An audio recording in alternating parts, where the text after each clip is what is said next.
To you by Online Sales Pro.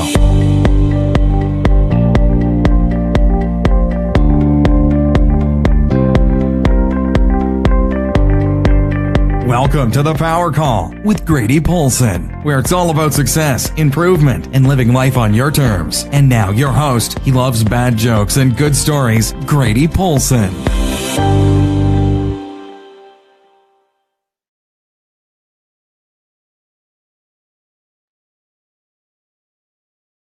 Hello, Online Sales Pro world. Hello, Facebook world. This is Grady Polcyn coming to you live on this beautiful October 26th.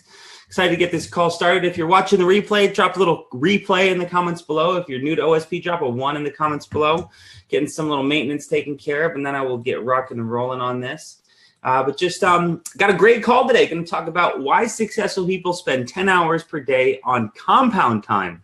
And we're going to learn today what compound time is. It's a pretty fascinating, simple yet actionable task that can help all of us achieve what we're trying to achieve, which is higher levels of clarity, ease of success, success in execution.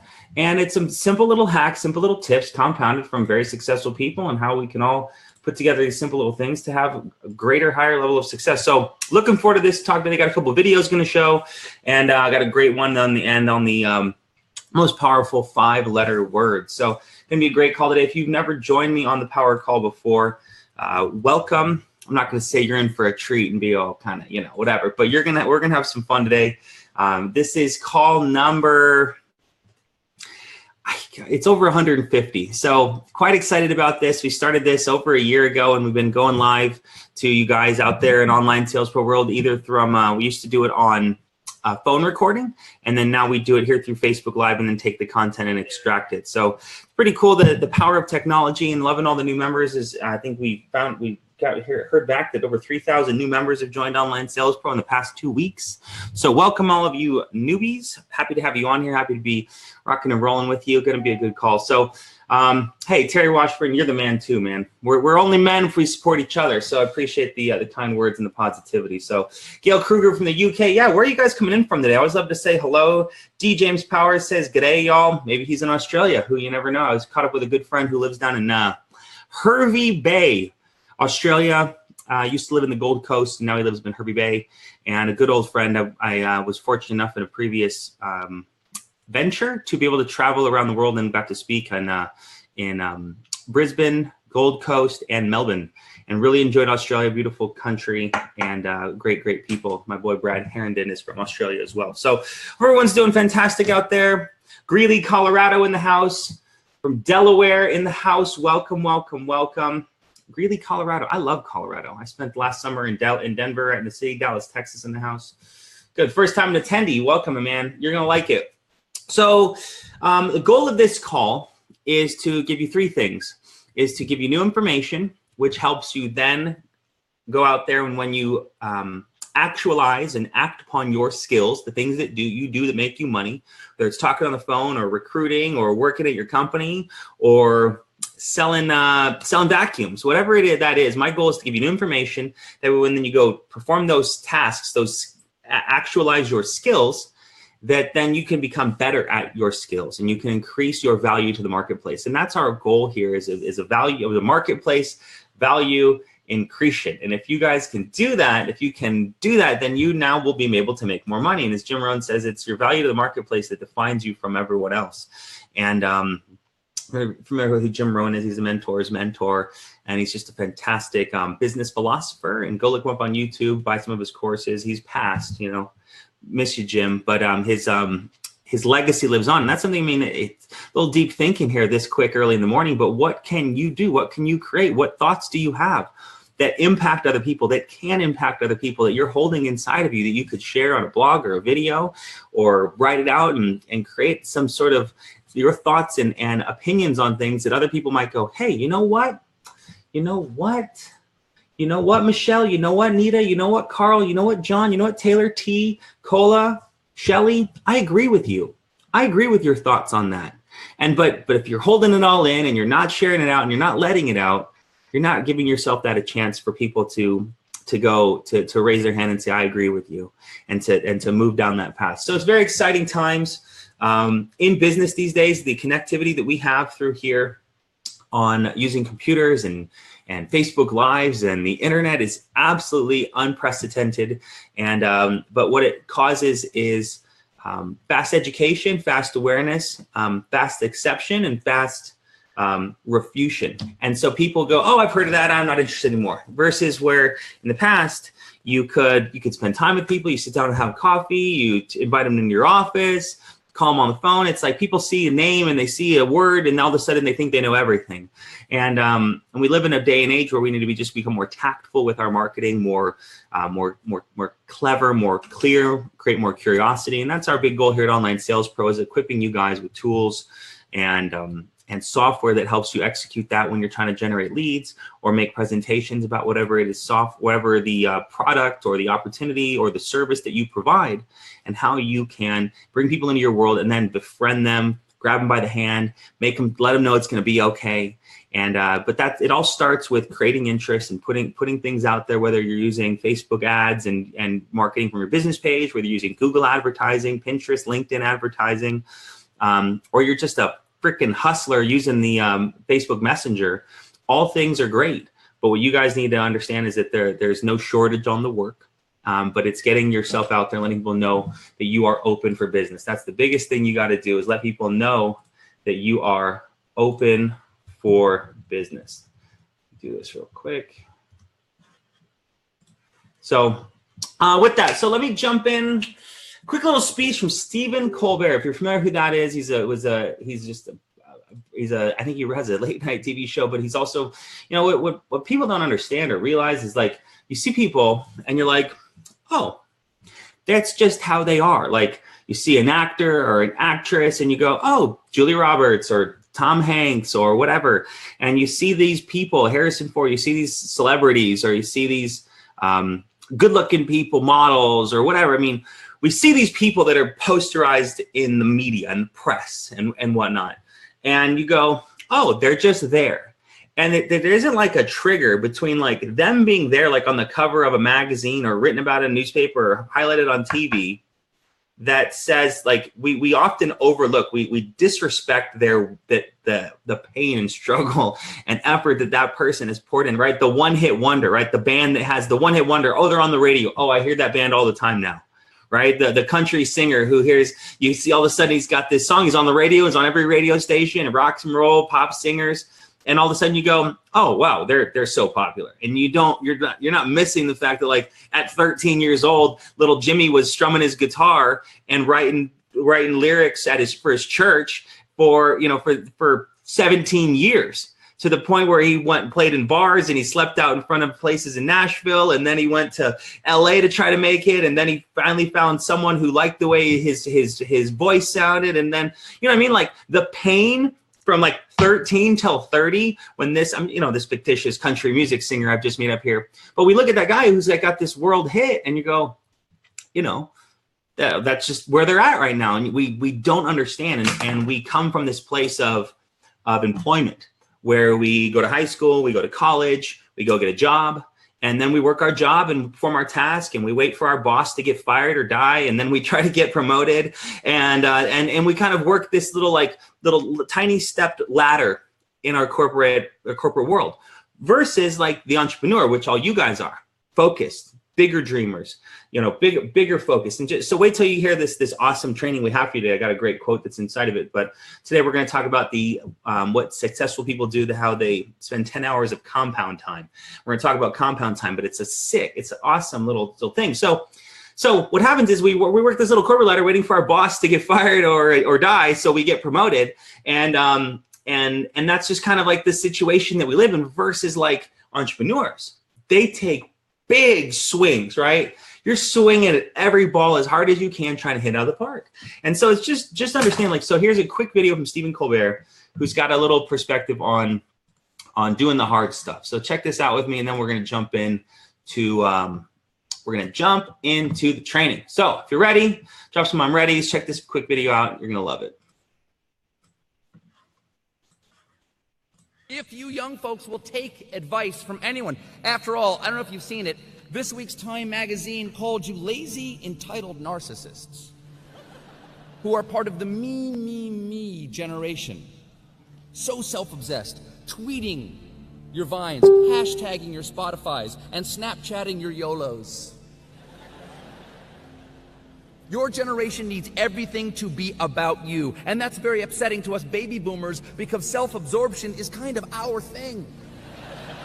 We're the original me generation. We made the last 50 years all about us. We took all the money. We soaked up all the government services, and we've deep-fried nearly everything in the ocean. It may seem that all that's left for you is unpaid internships, Monday to Tuesday mail delivery, and thanks to global warming, soon semester at sea will mean sailing the coast of Ohio. Now, in our defense, in my generation's defense, how were we supposed to know that you were coming?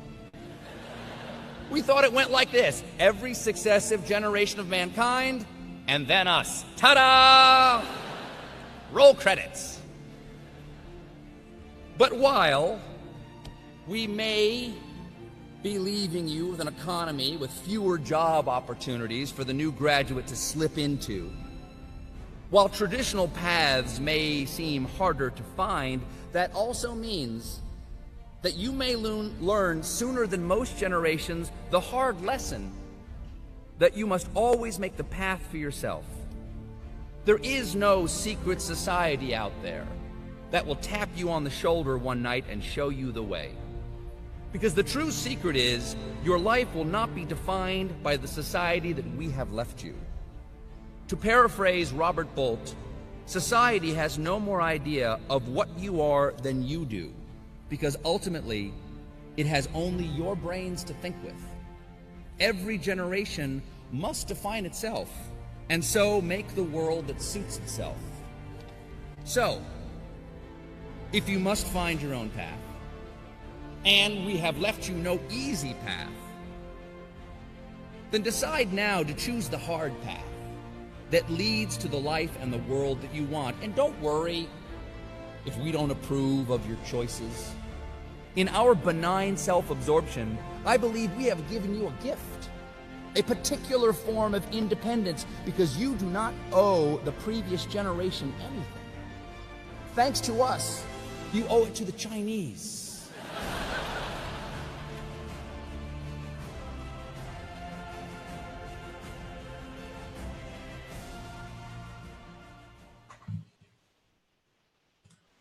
Choose the hard path.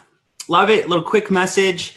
Something many of us have heard before, but it's always good to hear in repetition what we're trying to accomplish and letting us know that other people are experiencing these same challenges, these same things we're going through. So today's topic, today's training, we're going to talk about compound time and why success people spend 10 hours a week on compound time. Warren Buffett, Albert Einstein, Oprah Winfrey all do this one thing outside of their to-do list every day. Okay, we're gonna jump into this now. Let's see what we got here. A bunch of people jumping on. Fantastic. Welcome, everybody. So I'm going to show, I like to show an image to kind of like hammer home this, other than you kind of like staring at me the whole time. But I think the images do wonders for these concepts. So check this out, compound time. And this is what we're going to talk about here. One question. Now, this is from, let me just back up for a second. This is an article written by Michael Simons, award-winning entrepreneur, best-selling author, Forbes, Fortune, Time, HBR contributor, and just a fantastic gentleman, and but an entrepreneur mindset who's compiled all this information. So get ready to enjoy this. So sit back, focus. There's 6 hacks that he gives you to actualize compound time. So listen to what these 6 things are as we get into this. But I went through this in the past couple of days, and things that I've pulled from this article I'm already going to be implementing. So here we go. One question that has fascinated me my entire adult life is that what causes some people to become world-class leaders, performers, and change makers, while most others plateau? I've explored the answer to this question by reading thousands of biographies, academic studies, and books across dozens of disciplines. Over time, I've noticed a deeper practice of top performers, one so counterintuitive that it is often overlooked. Despite having way more responsibility than anyone else, top performers in the business world often find time to step away from their urgent work, slow down, and invest in activities that have a longer-term payoff in greater knowledge, creativity, and energy. As a result, they may achieve less in a day at first, but drastically more over the course of their lives. I call this compound time because, like compound interest, a small investment now yields surprisingly large returns over time. Warren Buffett, for example, despite owning companies with hundreds of thousands of employees, isn't as busy as you are. By his own estimate, he has spent 80% of his career reading and thinking. At the 2016 Daily Journal annual meeting, Charlie Munger, Warren Buffett's 40-year business partner, shared that the only scheduled item on his calendar one week was getting his hair cut, and that most of his weeks were similar. This is the opposite of what most people who are overwhelmed with short-term deadlines, meetings, and minutia. Ben Franklin once wisely said, "An investment in knowledge pays the best interest."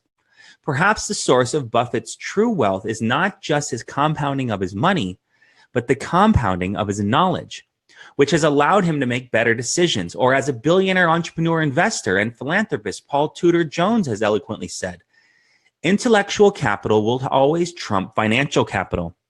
To build your own intellectual capital, here are 6 time activities that you can start incorporating into your life immediately. All right, so here we go, guys. 6 things that you can implement immediately. Now, I always say this. This is my preface whenever I start to give you actionable items.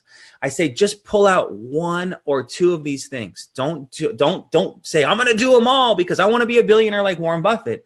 Just say I'm going to start doing 1 or 2, because if you say I'm going to do them all and you don't do them, life hits you.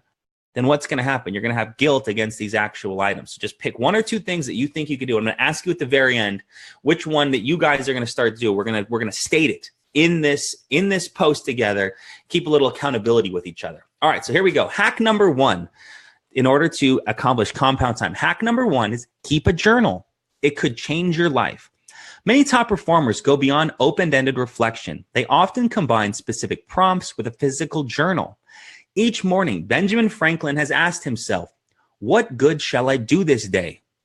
And each evening, what good have I done today? Steve Jobs stood at the mirror each day and asked, if today were the last day of my life, would I want to do what I am out to do right now?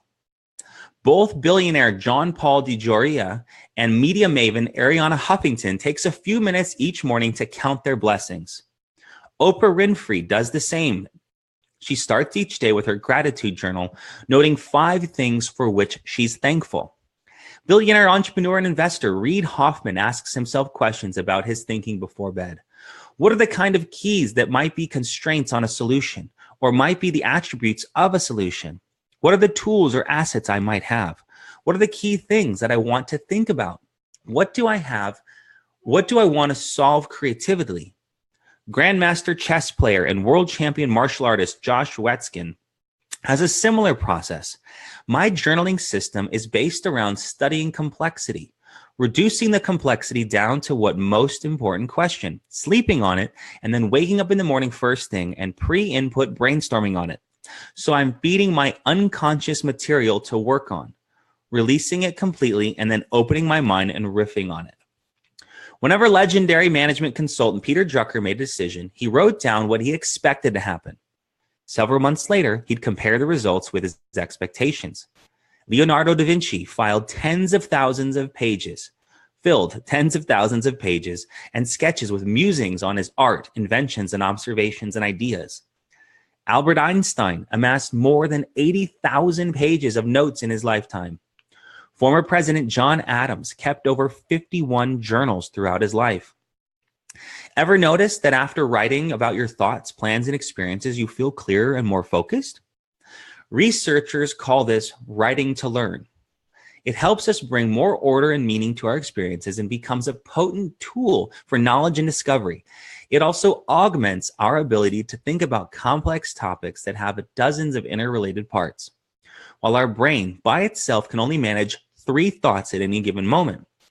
A review of hundreds of studies on writing to learn showed that it also helps with what's called the metacognitive metacognitive thinking, which is our awareness of our own thoughts. Metacognition is a key element in performance. Hack number 2, naps can dramatically increase learning. So here's hack number 2. Here's number 2. Naps. I already sent this to my wife. I was like, honey, look, naps. She laughed.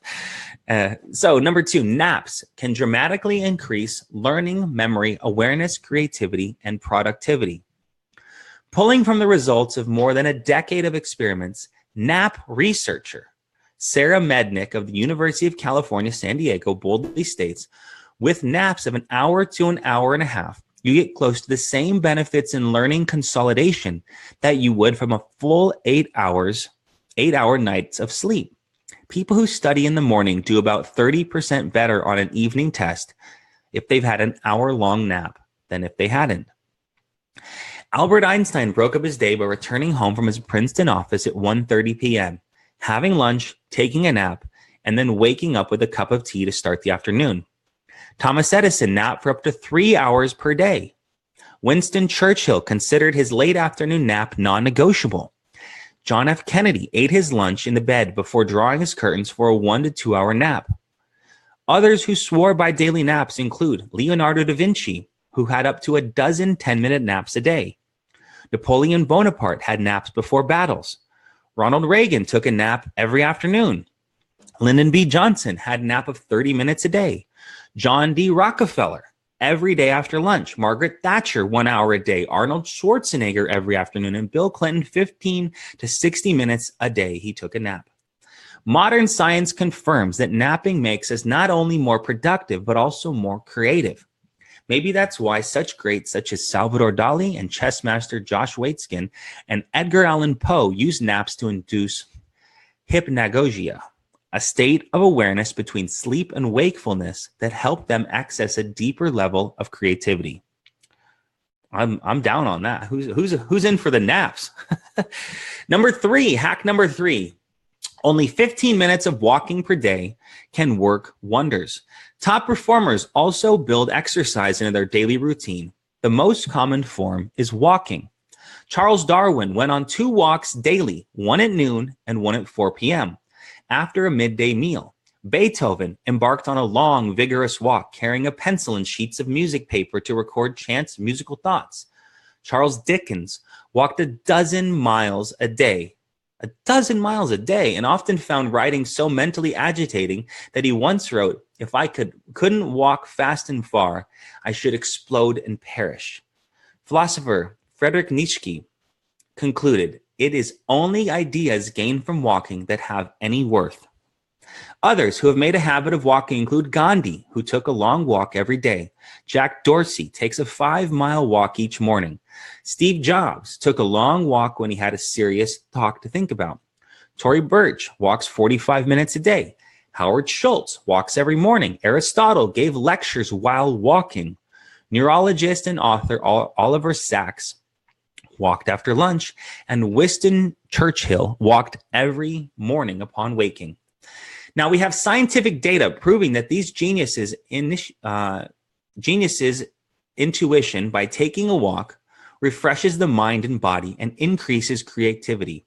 It can extend your life. In one 12-year study of adults over 65, walking for 15 minutes a day reduced mortality by 22%. Hack number 4. Reading is one of the most beneficial activities we can invest in. Here's the amazing truth. No matter our circumstances, we all have equal access to the favorite learning medium of Bill Gates, the richest person in the world, which is books. Top performers in all areas take advantage of this high-powered, low-cost way to learn. Winston Churchill spent several hours a day reading biographies, history, philosophy, and economics. Likewise, the list of U.S. presidents who loved books is long. George Washington, Thomas Jefferson, Abraham Lincoln, and JFK were all voracious readers. Theodore Roosevelt read 1 book a day when he was busy and 2 to 3 a day when he had a free evening. Other luminary readers include billionaire entrepreneur Mark Cuban, 3+ hours a day. Billionaire entrepreneur Arthur Blank, 2+ hours a day. Billionaire investor David Rubenstein, 6 books a week. Billionaire entrepreneur Dan Gilbert, 1 to 2 hours a day. Oprah Winfrey credits reading for much of her success. Elon Musk read 2 books a day when he was younger. Mark Zuckerberg, a book every 2 weeks. Jeff Bezos read hundreds of science fiction novels by the time he was 13. And CEO of Disney, Bob Iger, gets up every morning at 4:30 a.m. to read.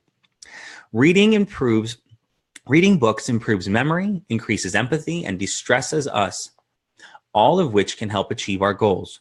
Books compress a lifetime's worth of someone's most impactful knowledge into a format that demands just a few hours of our time. They provide the ultimate ROI. Hack number 5. Conversation partners lead to surprising breakthroughs. In The Powers of Two, Finding the Essence of Innovation in Creative Pairs, author and essayist Joshua Shank makes a case that the foundation of creativity is social, not individual. The book reviews the academic research on innovation, highlighting creative duos from John Lennon and Paul McCartney to Marie and Pierre Curie, sorry, Pierre, and to Steve Jobs to Steve Wozniak. During long daily walks, psychologists David Kahneman and Amos Tversky developed a new theory of behavioral economics that won Kahneman the Nobel Prize. J.R.R. Tolkien and C.S. Lewis shared their work with each other on a set-aside Mondays to meet at a pub. Francis Crick and James Watson, the co-discoverers of the structure of DNA, batted ideas back and forth relentlessly, both in their shared office and during daily lunches in Cambridge. Crick recalled that if he presented a flawed idea, Watson would tell me in no uncertain terms that was nonsense or vice versa. Artists Andy Warhol and Pat Hackett took 2 hours each morning to do the diary together, recounting the previous day's activities in detail.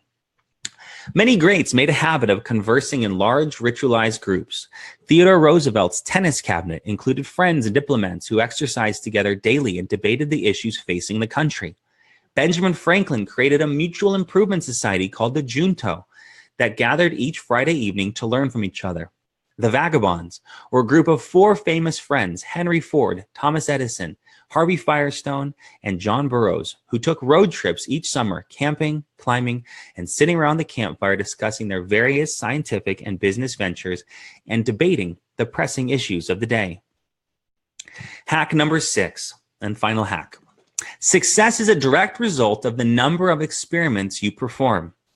There is a reason that Jeff Bezos says, who's the CEO of and founder of Amazon, our success at Amazon is a function of how many experiments we do per year, per month, per week, per day. One big winner pays for all of the losing experiments. In a recent SEC filing, he explains why. Given a 10% chance of 100 times payoff, you should take that bet every time. But you're still going to be wrong 9 times out of 10. We all know that if you swing for the fences, you're going to strike out a lot, but you're also going to hit some home runs. Now, the difference between baseball and business, however, is that baseball has a truncated outcome distribution. When you swing, no matter how well you connect with the ball, the most runs you can get is 4. In business, every once in a while, when you step up at the plate, you can score 1,000 runs. No matter how much you read and discuss, you're still going to have to spend some time making your own mistakes. If that discourages you, just remember Thomas Edison. It took him more than 50,000 botched experiments to invent the alkaline storage cell battery and 9,000 to perfect the light bulb. But at his death, he held nearly 1,100 US patents. Experiments don't just happen in the real world. Our brain has an incredible ability to simulate reality and explore possibilities at a much faster rate and lower cost. Einstein used thought experiments, imagining himself chasing a light beam through space, for an instance, to help construct breakthrough scientific theories. You can use them to set your imagination free or slightly smaller conundrums.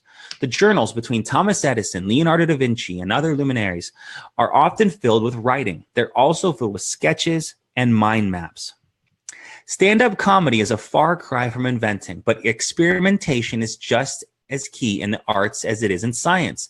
Take star comedian like Chris Rock, for instance.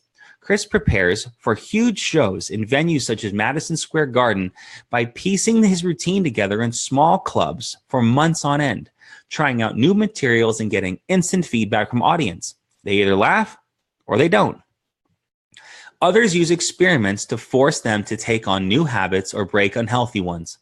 Iconic producer and writer Shonda Rhimes decided to take on her workaholism and extreme introversion and say yes to everything that scared her, an experiment she called the Year of Yes. Jia Zhang confronted the universal fear of rejection with his 100 Days of Rejection project, which he cataloged on YouTube. College grad Megan Gebhardt spent the first year of her career taking one person out a week for coffee. She compiled the lessons she learned in a book called 52 Cups of Coffee.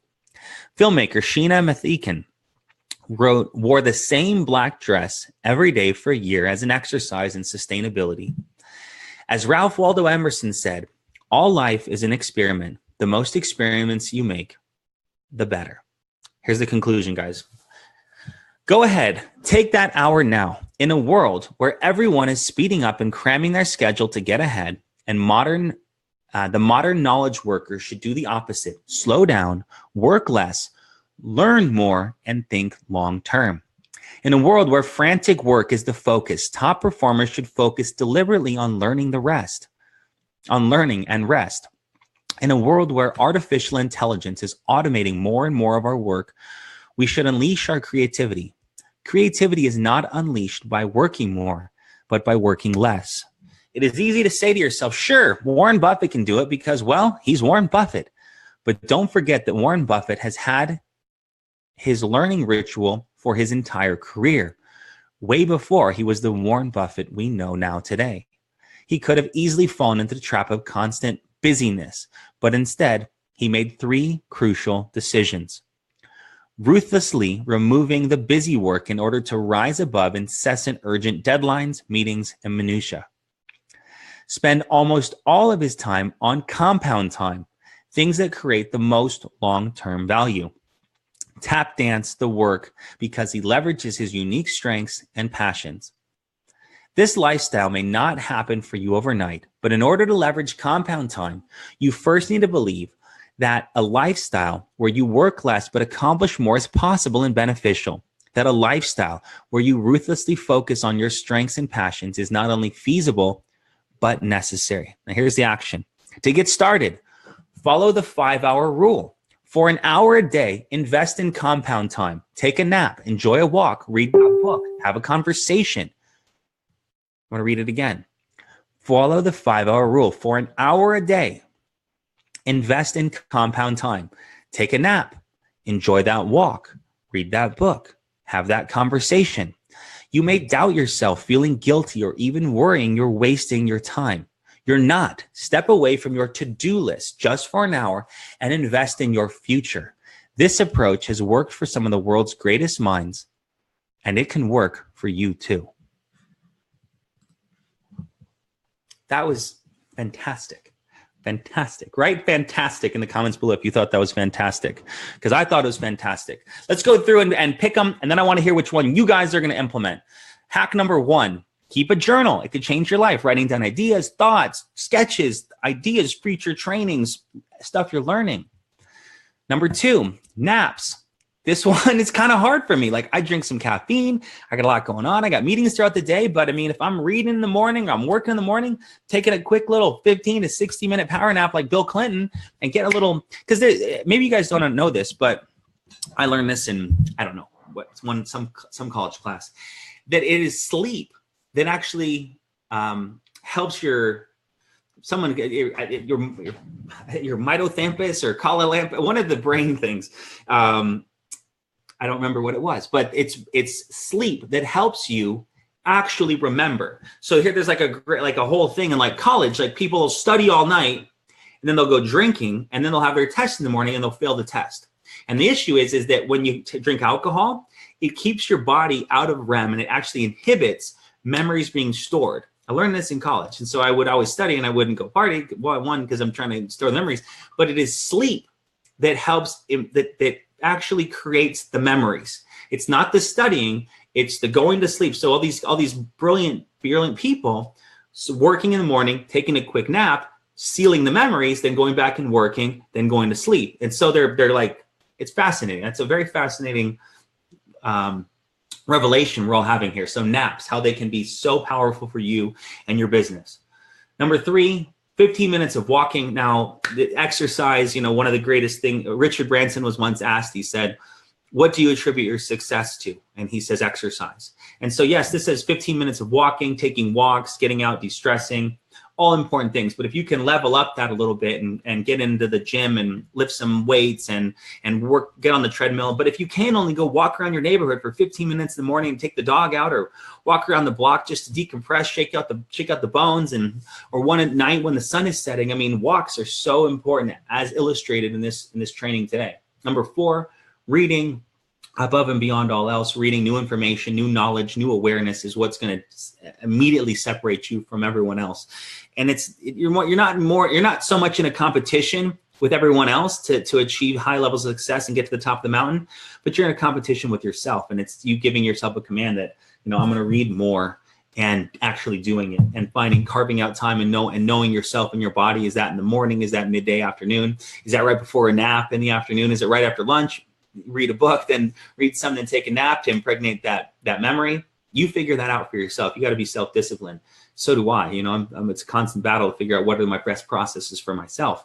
But reading, hack number 4, and how powerful that was. Number 5, conversation partners lead to surprising breakthroughs.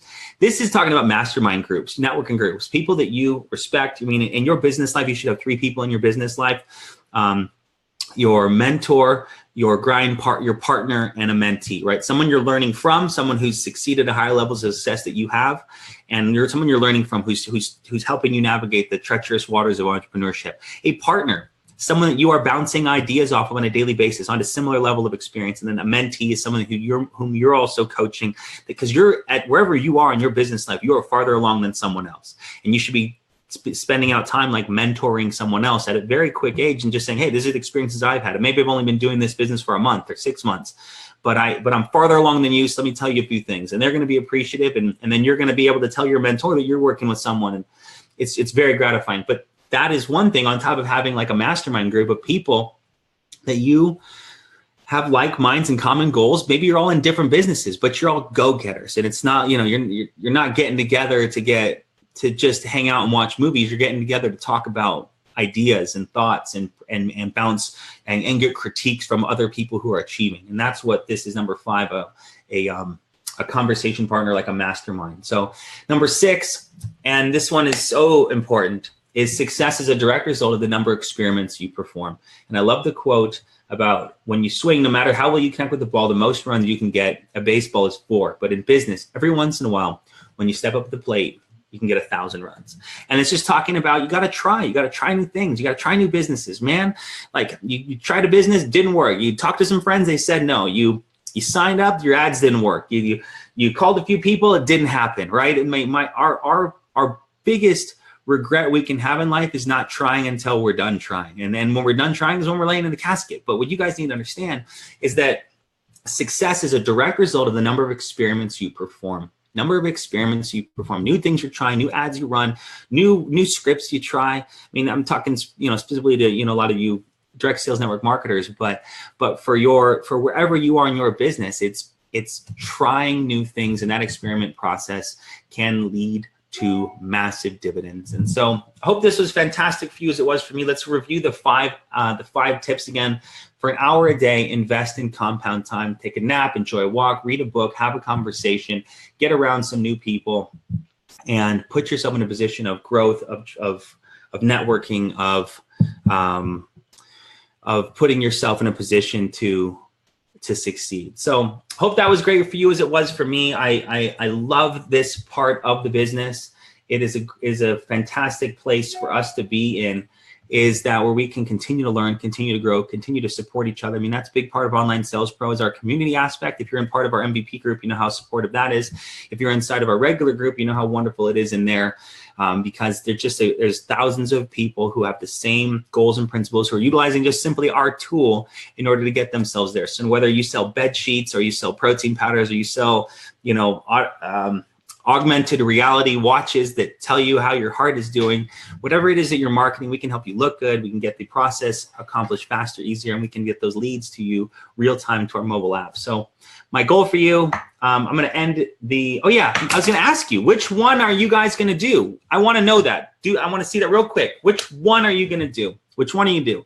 I'll tell you which one I'm going to do after you tell me. I know which one I'm going to do, but I'm going to tell you, I want to know which one you guys are going to do. Are you going to journal more? Are you going to take naps? All right. Don't just do midday naps, not just Saturday afternoon naps. 15 minutes of walking, which is also exercise. You're going to exercise more. Reading, conversations within in a mastermind group, or are you going to try new things? Which one are you going to do? I'd love to see what you guys are doing. Couple comments in here. Gail Kruger already wrote them out for me. Thank you, Gail. A lot of comments in here. Great interaction today. Sleep as a human's crucial force. Filling lessons learned. That's right. Number 5 is powerful, says George. I agree.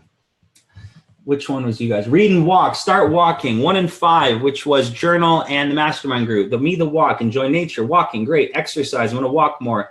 Journal and nap. All right. I do them all, but I'll experiment more. Massive correction. All right.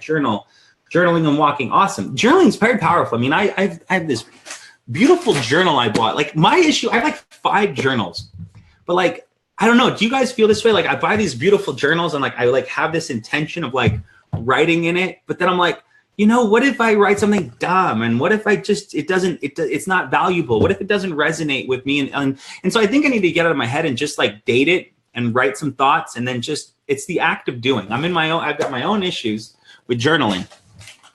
But I enjoy writing, I enjoy talking, and so I think that maybe some of you guys have that same issue. It's just I wouldn't say buy a cheap journal, but buy a journal and then commit to the act of doing it, just writing some thoughts that pop in your head in the morning, some trainings you're on, write a quick couple training notes. Maybe you're on this call day. Your first journal entry for today could be these 6 little hacks on what to do in order to get yourself higher levels of success. And so what I'm excited for, guys, is for you to learn this stuff. And that's the thing that you got to think about. Your clients that didn't hire you, your business partners that didn't join you, your teammates that aren't succeeding. They're not seeking this new information. That's where you all differentiate yourself from others. And it's I hate to use money as a common barometer, but we just heard from like 50 billionaires or 50 incredibly successful thought leaders and presidents and artists, and they do these acts. And if you went to talk to a couple of your buddies you like drinking beer with, and you said, you know what I'm going to start doing? I want to get a mastermind group with some other business people. And they talk crap on your idea because they don't understand. They're like, some people just aren't part of this party and they didn't get invited, and they got invited, but they just chose to stay. They chose to stay at the other party. Or I'm trying to use an example about all of you choosing to differentiate yourselves from so many other people and seeking out this information and trying. And that's the biggest thing. You saw number 6, experiment.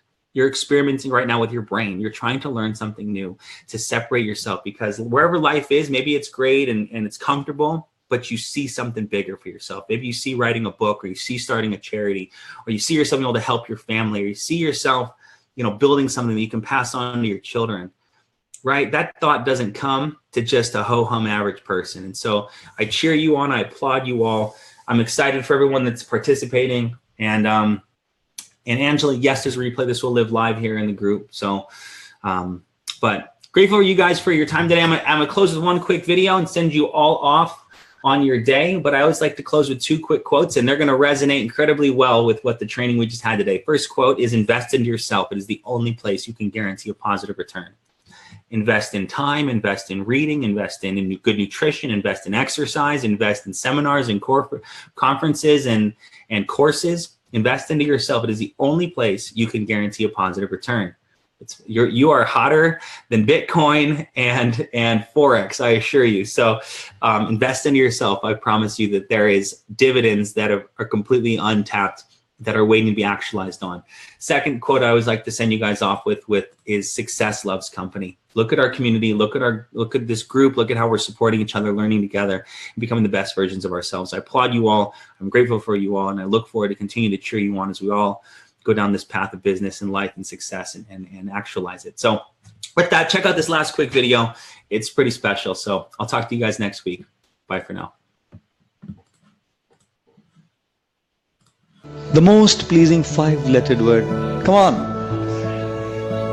Sorry, is it most pleasing? I don't think so.